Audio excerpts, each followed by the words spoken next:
Maiko Banen, guapísimos hijos de Ilúvatar, soy Kai y en este vídeo voy a contaros la batalla de los campos del Pelennor, que es la mítica batalla del retorno del rey, aunque yo no os la contaré cómo sucedió en la película, sino cómo sucedió en el libro. Para empezar, quiero destacar que la palabra Pelennor es una palabra llana, es decir, la segunda sílaba es la tónica, pero yo a veces en mis vídeos me confundo y lo pronuncio como lo pronunciaba siempre antes de, bueno, cuando era más pequeño. La hago aguda, es decir, en vez de Pelennor digo Pelennor. Os lo digo para que tengáis en cuenta, en otros vídeos lo he pronunciado mal, pero que la pronunciación correcta es Pelennor. Además, quería decir también que del mismo modo que la Guerra de la Última Alianza podía decirse Guerra de la Última Alianza, Guerra de la Alianza o Última Alianza, esta batalla que ahora nos ocupa puede llamarse indistintamente Batalla de los Campos del Pelennor o Batalla del Pelennor. En los textos de Tolkien podemos encontrar ambos nombres y por tanto ambos son correctos. El 20 de junio del año 3018 de la Tercera Edad, las tropas de Sauron, lideradas por el Rey Brujo, atacaron a Osgiliath y con ello empezó la Guerra del Anillo. Durante los meses siguientes se desarrollaron diversas escaramuzas en las tierras de Ithilien y en Gondor todos sabían que el ataque definitivo no tardaría en llegar desde Mordor. Por ello, Denethor mandó a reconstruir el Ramas Ecor, que era un muro que rodeaba el Pelennor.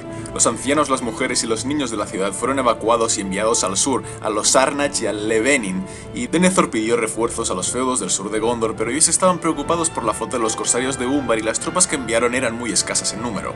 Fue por eso que las esperanzas de Gondor se depositaron en el norte, en Rohan, y Denethor encendió las almenaras y envió mensajeros pidiendo ayuda a los Rohirrim, quienes justamente acababan de librar la batalla del Abismo de Helm e Isengard había sido tomada por los Ents. El rey Theoden reunió a su ejército en el Sagrario y lo condujo hacia Minas Tirith tan pronto como le fue posible, pero un ejército de orcos y hombres se interponía en medio de su camino, de modo que con la ayuda de los Druadan pudieron cortar el camino por el bosque y llegar finalmente al Pelennor. Mientras, Aragorn miró por la Palantir de Saruman y se enfrentó con Sauron para someter la piedra a su voluntad. Aragorn consiguió vencer y entonces se enteró de la llegada de las flotas de los corsarios de Umbar desde el sur y tomó el camino de los muertos para reclutar al ejército de los muertos del Sagrario, que lo siguieron por el sur de Gondor y al final libraron la batalla del Pelargir, en la que derrotaron a los corsarios y tomaron todos sus barcos. Entonces Aragorn levantó la maldición de los muertos, que desaparecieron para siempre, y reunió un ejército de los gondorianos que habían quedado al sur para proteger sus tierras, ahora libres de todo mal, y remontaron el río Anduin con los barcos de los corsarios en dirección a Minas Tirith. Sin embargo, que Aragorn mirara a la Palantir y revelara su identidad a Sauron estuvo a punto de ser un error catastrófico, dado que Sauron se puso nervioso y quiso atacar Gondor cuanto antes para destruirla antes de que Aragorn pudiera hacerse fuerte. Por tanto, lanzó dos asaltos simultáneos de inmediato, uno en la ciudad de Osgiliath y el otro en la isla de Cair Andros. Los de Cair Andros huyeron hacia Minas Tirith, pero los de Osgiliath, dirigidos por Faramir, se replegaron hasta el muro del Pelennor, el Ramas Ecor. Al final también fueron derrotados allí, pues los enemigos le superaban 10 veces en número. El Ramas fue destruido y Faramir se retiró hacia Minas Tirith, pero fue perseguido y salvado únicamente porque en el último momento salieron de la ciudad Gandalf y los caballeros de Dol Amroth. Pudieron refugiarse todos juntos dentro de Minas Tirith, pero Faramir fue herido con una flecha envenenada y la ciudad fue sitiada. El bando de los aliados se dividía en tres partes. Por un lado, los hombres de Minas Tirith, que estaban liderados por Gandalf y el príncipe Imrahil. Otros jefes eran Urin de las Llaves, Forlonk el Gordo, Derborin, Duinhir y sus hijos Duilin y Derufin, Golasgil y Hirulin el Hermoso. Luego estaba el ejército de Rohan, cuyo líder era Theoden, y junto a él estaban Eomer, Elfhem, Grimble, Eowyn, Dunher, Deorwyn, Harding, Gudlaf y Merry. Y en tercer lugar, el ejército de los feudos del sur, que llegaron con los barcos y estaba liderado por Aragorn, a quien seguían Legolas, Gimli, Eladan, Elrohir y Halbarad. El ejército enemigo, por su parte, estaba enteramente comandado por el Rey Brujo y su lugarteniente era Gothmo, que en la película nos enseñan que es un orco, pero en el libro la verdad es que en ningún momento se especifica su raza. Su ejército estaba compuesto por los Nazgûl, orcos de Mordor, hombres del este, Variax de Khan, hombres de Harad y lejano Harad y Mumagils. Faramir estaba inconsciente por la herida y el veneno y fue llevado al séptimo piso donde se encontraba Denethor. Denethor había mirado a la Palantir de Minas Tirith, por culpa de lo cual Sauron le había desmoralizado del todo, mostrándole todos los ejércitos que aguardaban aún en Mordor. Creyendo pues que Gondor caería y que además Faramir estaba muerto y que con él había muerto toda su dinastía, Denethor se propuso inmolarse a él mismo y a su hijo para evitar ver el final de todo. Entonces Pippin, consciente de que Faramir aún podía salvarse, fue a buscar a Gandalf para pedirle ayuda. Mientras, como Denethor había desfallecido y había abandonado su cargo como señor de Minas Tirith, Gandalf tomó el liderazgo de la defensa de la ciudad. Iba de un lado a otro, recorriendo las calles siempre montado en sombra gris junto con Imrahil y los de Dol Amroth, alentando a todos los hombres. Pero el Rey Brujo había planeado a conciencia el asedio de la ciudad. Primero atacó con catapultas que lanzaban proyectiles de fuego y que incendiaron todo el primer nivel. Luego ordenó que se lanzaran las cabezas de los hombres de Gondor que habían muerto en Osgiliath, en Caer Andros y en Ramas Ecor, lo cual fue absolutamente desmoralizador para los defensores de Minas Tirith. Además, los otros 8 Nazgûl recorrían los cielos, desalentando aún más a los defensores con su sola presencia y con sus chillidos estremecedores. Y para acabar, el rey brujo atacó la ciudad con las torres de asedio repartidas por toda la muralla. Eso lo hizo para que los defensores se centraran en otros puntos de la ciudad mientras él se dedicaba a atacar el punto más vulnerable, que era la puerta. Hizo traer a un enorme ariete llamado Grond, en honor al martillo que blandía Morgoth, y con un hechizo, el rey brujo consiguió destruir la puerta con el tercer golpe de Grond. Entonces entró montado a caballo, cruzó las puertas destruidas y todos los defensores huyeron ante él. Todos, excepto Gandalf y Sombra Gris. En ese momento fue cuando los Rohirrim llegaron al campo del Pelennor.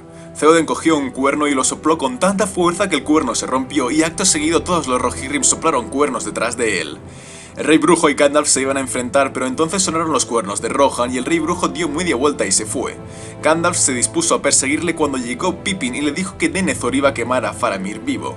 Gandalf dudó un momento, puesto que sabía que el rey brujo era un enemigo que pocos podrían vencer y que muchos males sucederían si él no le derrotaba, pero al final dio media vuelta y se internó por Minas Tirith para salvar a Faramir. Theoden por su parte organizó a los Rohirrim en 3 columnas, la del oeste dirigida por Elfhelm, la del centro dirigida por el propio Theoden y por Éomer, y la del este dirigida por Grimbold. Acto seguido, Theoden cargó el primero contra los enemigos y los 6000 Rohirrim le siguieron. Toda la parte norte del Pelennor fue invadida por los Rohirrim que masacraban a los orcos y Pead y dejándose llevar por la furia de la batalla iban cantando mientras los mataban. Los hombres de Elfhelm se encargaron de destruir las máquinas de guerra, catapultas y demás, mientras que Theoden avanzaba el primero con una furia sin precedentes, rodeado solo por unos pocos de sus caballeros entre quienes se encontraban Éowyn con Merry. Entonces, el cabecilla de los Haradrim que había al sur del Pelennor, que bien podría ser un rey de Harad, cuyo estandarte era una serpiente negra sobre un fondo escarlata, vio que Theoden no estaba muy protegido puesto que avanzaba el primero, de modo que fue a por él con la intención de derrotarle. Pero Theoden le vio venir y en vez de abordarle o esperar a más Rohirrim, lo que hizo fue lanzarse la carga contra él. Ambos reyes se encontraron y Theoden mató al enemigo estampándole lanza con tanta fuerza que la lanza se rompió. Entonces Theoden desenfundó la espada de un solo mandoble y se llevó por delante al hombre que llevaba el estandarte y al propio estandarte, y así con su rey muerto y su estandarte caído, los Haradrim que quedaban vivos huyeron lejos del combate. Pero entonces apareció el rey brujo, quien había dejado su caballo de lado y ahora llegaba montado en una bestia alada. Todos los caballos de la guardia de Theoden huyeron espantados y Kirin Blanca, el caballo de Theoden, se encabritó y un dardo negro le alcanzó y cayó de espaldas aplastando a Theoden bajo su peso. Entonces el rey brujo fue a rematar a Theoden justo cuando Éowyn apareció ante él. Éowyn, la única persona de entre todos los soldados de la guardia del rey que aún estaban en pie, su caballo le había tirado a ella y a Merry con la llegada de la bestia alada, pero ella se había levantado igualmente y se interpuso entre Nazgûl y Theoden para defender a su señor. Al verla, el rey brujo dudó, puesto que conocía la profecía de Glorfindel de que él no moriría por mano de ningún hombre y Éowyn era una mujer. Tan concentrado estaba en ella que no prestó atención a Merry, quien se arrastraba lentamente hacia su espalda. Entonces la bestia alada atacó a Éowyn con la cabeza como si fuera una serpiente, pero Éowyn en un rápido movimiento esquivó el ataque y de una sola estocada consiguió decapitar a la bestia. El rey brujo se alzó de entre los escombros y atacó a Éowyn con una masa pesada que llevaba. Éowyn interpuso el escudo, pero aunque detuvo el golpe, el escudo estalló en pedazos y a Éowyn se le rompió el brazo. Acto seguido, el rey brujo volvió a alzar la maza para acabar con ella, justo cuando Merry le apuñaló detrás de la rodilla. El rey brujo cayó de rodillas y Éowyn aprovechó el momento para clavar su espada entre la corona y el cuello del Nazgûl, y así fue que el rey brujo murió. Pero la batalla seguía su curso y del este llegaron nuevas hordas de Haradrim con los monstruosos Mumakil, mientras que de Minas Tirith salían todos los caballeros que quedaban en la ciudad liderados por el príncipe Imrahil de Tol Amroth. Theoden, por su parte, estaba moribundo pues había sido aplastado por su caballo, pero aún aguantó suficiente tiempo para ver llegar a Éomer y poder nombrarlo rey. Entonces Éomer mandó a un puñado de hombres que se ocuparan de llevar el cadáver de Theoden dentro de Minas Tirith, justo cuando vio que Éowyn, su hermana, yacía también en el suelo al lado de Theoden. La furia y la rabia enloquecieron a Éomer, quien creyó que Éowyn estaba muerta y montó a su caballo y con el grito de ¡Muerte! ¡Muerte!, lideró los Rohirrim de cabeza contra los Mumaks, sin esperar siquiera la llegada de Imrahil y los de Gondor.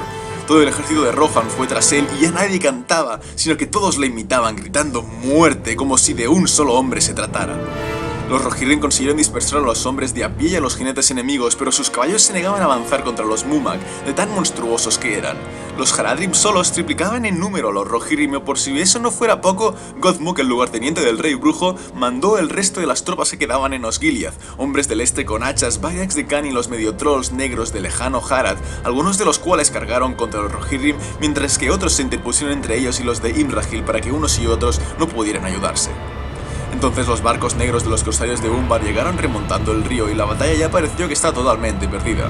Los hombres de Gondor y Rohan desesperaron y Éomer plantó su estandarte en una colina pensando en hacer una última y desesperada defensa, cuando de pronto vio que en el primero de los barcos se izaba el estandarte del árbol blanco coronado por 7 estrellas. Era Aragorn con la compañía gris y el ejército de los feudos del sur.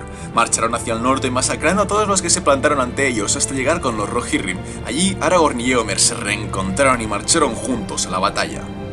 Ahora bien, en este punto del libro ocurre algo sorprendente y es que ya no nos cuenta nada más de la batalla. Después del encuentro entre Aragorn y Éomer, simplemente nos dice que juntos los gondorianos y los Rohirrim pudieron ganar la batalla y que al final del día no quedaba ni un solo enemigo vivo en el Pelennor. No murieron ni Aragorn, ni Éomer, ni Imrahil, pero como veis en pantalla, aparte de Theoden murieron muchos otros, los más importantes de los cuales fueron Halbarad, el primo de Aragorn, y Grimbold, uno de los mariscales de Rohan. Pero el libro no nos cuenta cómo consiguieron derrotar a los Mumakil o a los hombres del este y los Haradrim, que al fin y al cabo seguían siendo más numerosos que los de Gondor y Rohan. Lo cual en la película, a pesar de todos los fallos que tiene, sí que se explica o se ve cómo matan a los Mumakil, como por ejemplo Éomer derrota a 2 de una lanzada o Legolas mata a 1. Por tanto, debo decir que aunque la película hace muchos cambios, en esta parte concreta la película es mejor que el libro, al menos en mi opinión.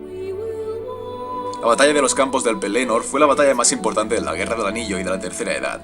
Gracias a la victoria que obtuvieron, no solo salvaron Gondor, sino que pudieron atacar a Sauron en la Puerta Negra y de este modo engañarle para que no viera a Frodo y a Sam y que así pudieran destruir el anillo único en el Monte del Destino. Mientras la batalla tenía lugar, en Minas Tirith Gandalf consiguió salvar a Faramir y Denethor murió inmolado. Sin embargo, la salvación de Faramir tuvo un precio, y es que si Gandalf hubiera ido al campo de batalla, quizás hubiera podido derrotar al rey brujo y Theoden se hubiera salvado. Por último, antes de que me lo preguntéis, no, en el libro los muertos del Sagrario no lucharon en la batalla del Pelennor. En el libro solo lucharon en la batalla de Pelargir, batalla que en la película no se ve. En el libro, Aragorn, Legolas y Gimli llegaron con los barcos con la compañía gris y con un ejército de hombres del sur de Gondor, no con los muertos. Bueno gente, pues aquí termina la batalla de los campos del Pelennor. Sobre el siguiente vídeo, este es el resultado de la encuesta. Como veis, la batalla de Sarnathrath ha ganado de paliza de Ibuzco, que debe ser porque yo os dije que podíais votarla, aunque no me esperaba que mis palabras tuvieran semejante influencia sobre vuestra decisión. Así que por el bien de las siguientes encuestas intentaré no opinar más sobre este tema. Así pues, mi siguiente vídeo será sobre la batalla de Sarnathrath y la encuesta de hoy tenemos es la siguiente. El reino, o la región más bien, es de la de Rhûn, que es la del este. El grupo es el de los Istar, que son los 5 magos. El personaje de Thranduil y la guerra de los enanos y los orcos, incluida la batalla de Zanolbizar. Así que simplemente dejadme en comentarios cuál es vuestro voto entre estas 4 cosas. Y nada, espero que os haya gustado el vídeo, dadle like si os ha gustado y suscribiros para más vídeos de la Tierra Media. Un saludo a todos, chavales.